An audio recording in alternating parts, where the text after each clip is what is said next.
Hi everyone, it's Bren here and welcome to this week's garden update.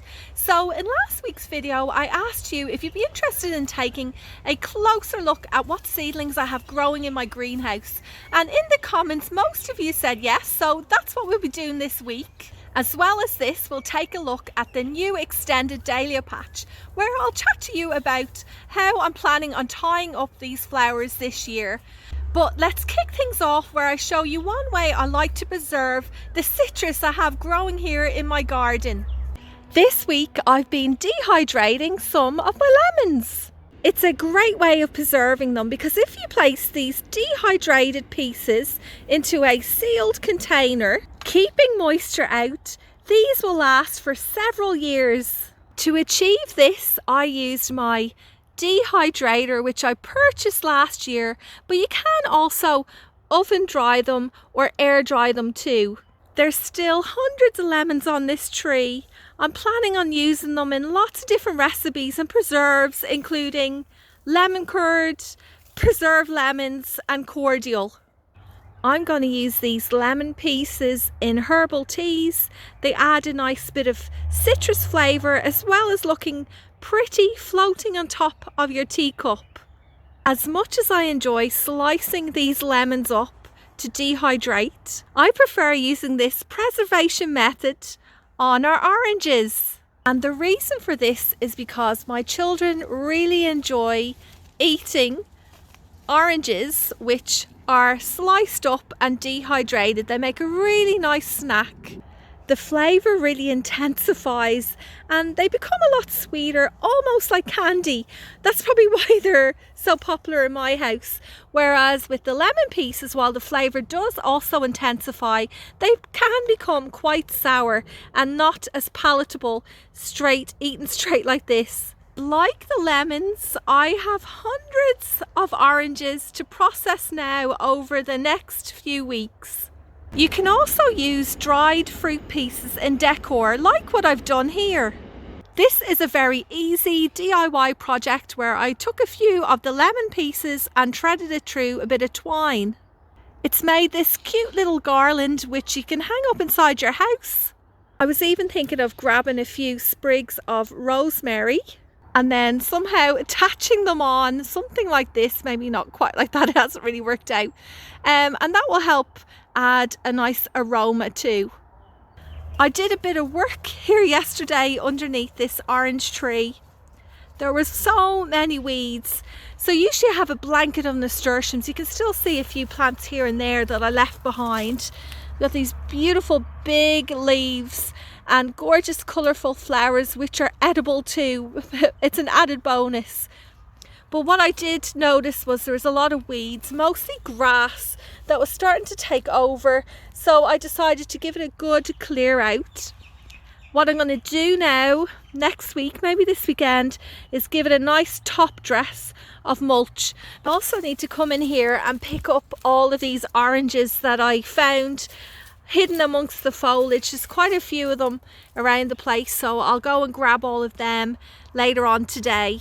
Got this reel of mesh which I'm going to use over in this section where I have a lot of dahlias. Well, actually there's only 5 dahlias in here at the moment, but I have done a new dahlia order and I'm excited they should be coming soon, and I'm going to put quite a few into this space. Back in autumn time, when I was thinking about how I could improve the garden for this summer, one point that stuck out in my head was having better support for my dahlias.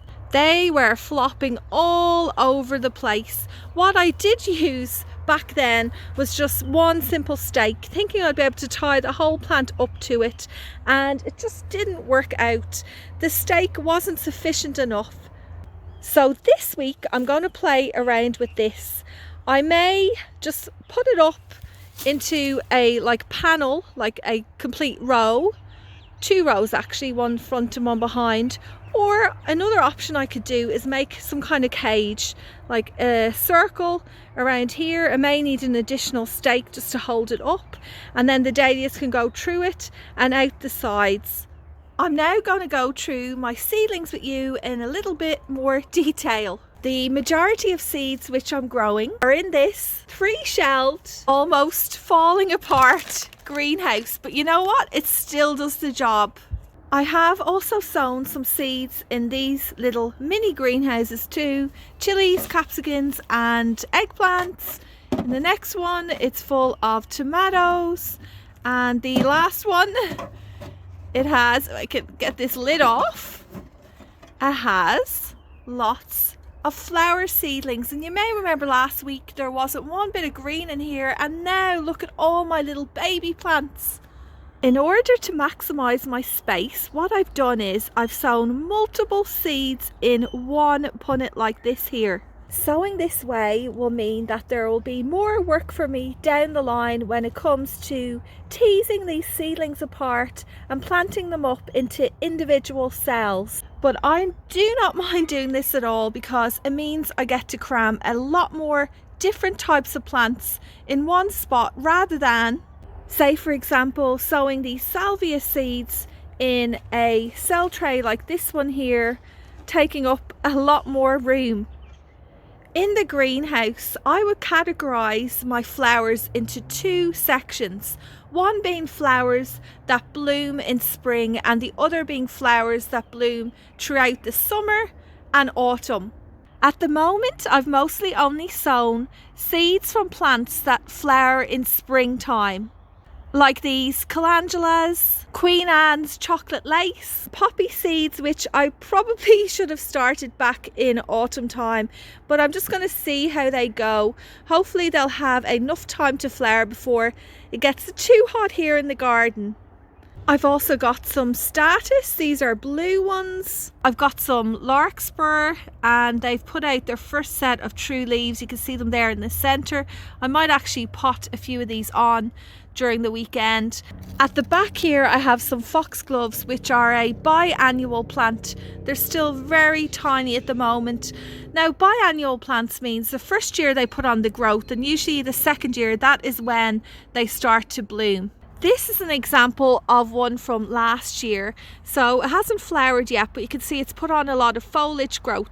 I will be getting blooms from it now over the next few months. But with gardening, you always need to plan ahead. So with these ones here, I will be potting them on once they get a bit larger, looking after them, plant them out in spring. Next year is when I'll get to enjoy these beautiful flowers. Now for a few summer annuals. So here I've got Rudbeckia Sahara mix.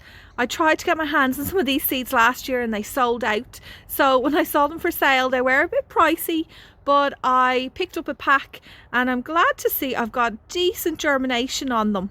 I'm doing a few experiments or trials when it comes to sunflowers this year. So usually I would never sow my seeds this early.